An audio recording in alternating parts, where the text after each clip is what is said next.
The proclamation of the Holy Gospel according to Matthew. Jesus told this parable to his disciples. The reign of God can be likened to 10 bridesmaids who took their torches and went out to welcome the groom.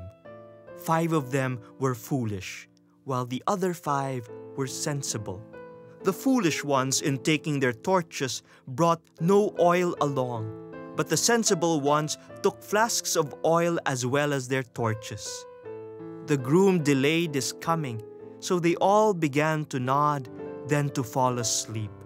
At midnight, someone shouted, "The groom is here! Come out and greet him!" At the outcry, all the virgins woke up and got their torches ready. The foolish ones said to the sensible, "Give us some of your oil. Our torches are going out." But the sensible ones replied, "No, there may not be enough for you and us. You had better go to the dealers and buy yourselves some." While they went off to buy it, the groom arrived, and the ones who were ready went into the wedding with him. Then the door was barred. Later, the other bridesmaids came back. "Master, Master," they cried, "open the door for us." But he answered, "I tell you, I do not know you." The moral is, keep your eyes open, for you know not the day or the hour. The Gospel of the Lord. Our Gospel for this Sunday comes from the 25th chapter of St. Matthew. We know that the liturgical year is coming to an end. That's why the readings talk about the coming of the Lord and how we could meet the Lord. In the first reading from the book of Wisdom, we see wisdom actively searching for us. But there is a desire. Do we have hearts and eyes that long to see wisdom? For who will find wisdom? Those who seek wisdom. Who will be consoled by wisdom? Those who are longing to find wisdom in their lives. So here we have grace, wisdom already coming to us.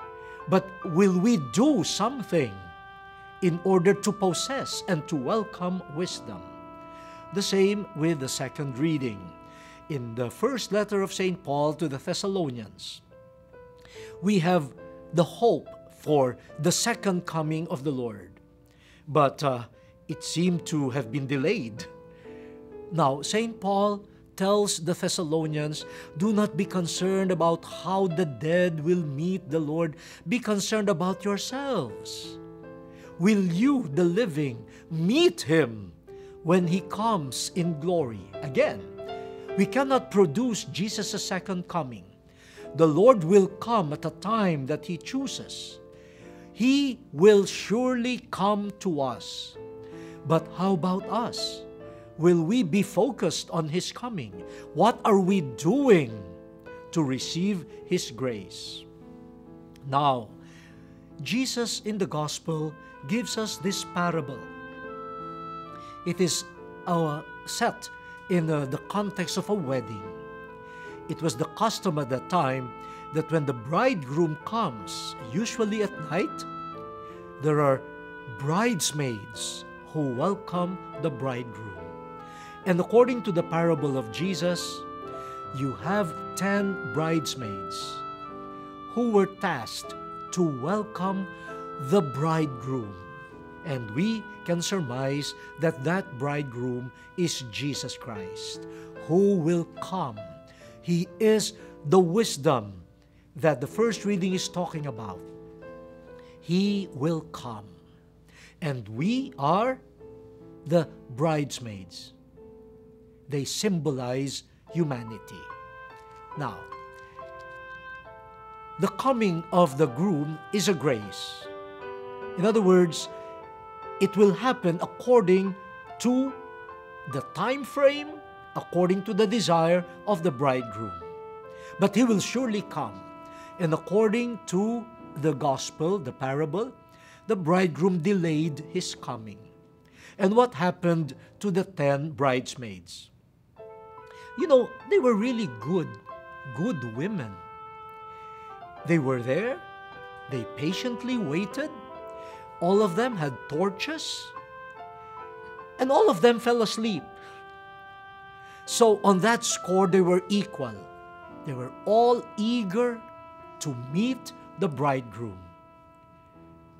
So the eagerness that we were talking about in the first two readings, it was there. They are also present, no? They were physically present at a place where they knew the bridegroom would come. Again, a fulfillment of the first two readings. They also were quite weak, all of them. They all fell asleep. Now, who would not fall asleep in the middle of the night, waiting eagerly for the bridegroom, and then the bridegroom gets delayed? Who would not sleep? They were human. But when the bridegroom came, here arose the difference. They all had torches, but the 5 wise bridesmaids had oil. How about the other 5? They had oil but very little. And now they knew that the little oil that they had was consumed during the period of waiting. So they had to ask from the 5 who had extra oil. Here is the parable of the wise bridesmaids and the foolish bridesmaids. What spelled out the difference between the two? As we said, all of them were present. They were all eager to meet the bridegroom. They knew their mission to meet the bridegroom. But where did they differ? These two groups. They differed in being prepared. Preparedness. Readiness. So, the gospel is reminding us it is not enough that you believe that the Lord will come. It is not enough that you wait for His coming. It is not enough that you hope for His coming. One other thing is needed. You have to work on your preparedness. Preparedness, your readiness. Now, this is symbolized by the torch and the oil. There are many interpretations, but I want to share a beautiful interpretation of the torch and the oil. They said that the torch could symbolize our faith. Our faith. The faith that makes us believe in the bridegroom, Jesus Christ. The faith that enables us to long for His coming, to wait for Him, and to even sacrifice, no? Our sleep, we nod and nod, waiting for Him. Faith. But it seems faith is not enough. You need oil. The preparedness of oil. And what is this oil? When we look at the body of the New Testament, the oil could be the good works. The good works that are in harmony with our faith. The good works that emanate from our faith. The good works which are the fruit of our faith. The good works that nurture our faith. Remember St. James saying, faith without works is dead. A torch without oil, good works, is dead. It has no light. And even if you have faith without the burning oil of good works consistent with my faith, then my faith would die. St. James also dares us, said, okay, show me your faith, no, without good works, and I will show you the good works that nurture my faith. Dear brothers and sisters, many of us believe. That's why we are called the faithful. And thanks to God for the gift of faith. It came to us through grace. It came to us as a gift. Now we have a share. Our share is to translate that faith into an active reception. It's not enough that I say, I believe. I am prepared to meet the Lord only if My faith is nurtured by works consistent with the faith. For example, you have so many people who proclaim their faith in Jesus Christ, but they also cheat other people. They're not prepared to meet the Lord. There are some people who attend the novenas and the processions, but they do not share the little that they have with the poor. They're not prepared to meet the Lord. Some people claim, I am a cerrado católico, I am a strict Christian. No? But, wow, the way they maltreat people and unjustly accuse others, you are not prepared to meet the Lord. The Lord will come. Yes, you have faith, but do you have oil that makes that faith burn?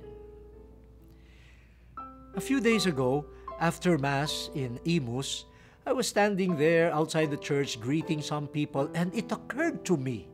I saw, during the early morning Mass, a lot of young people which edified me, but what edified me all the more was this group of very faithful elderly people.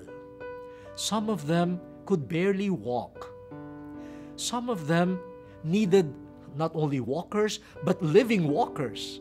And then I saw one lady who was brought to church on a tricycle. And the tricycle waited for her, and after the Mass, the tricycle was still there to take her home. So I greeted them and I said, wow, congratulations for your fidelity. Then one of them, I think, spoke for the rest. She said, Bishop, we are on borrowed time. Our faith now must be seen in our action. This is time for us not just to waste our time before the TV, before all of this chit-chat. It is time to serve. It is time to give God the adoration that He deserves for as long as we have the energy to do what our faith demands. That person is ready. She does not possess torch only. There is oil because the action matches the faith. The word has been exposed. Let us now fulfill it.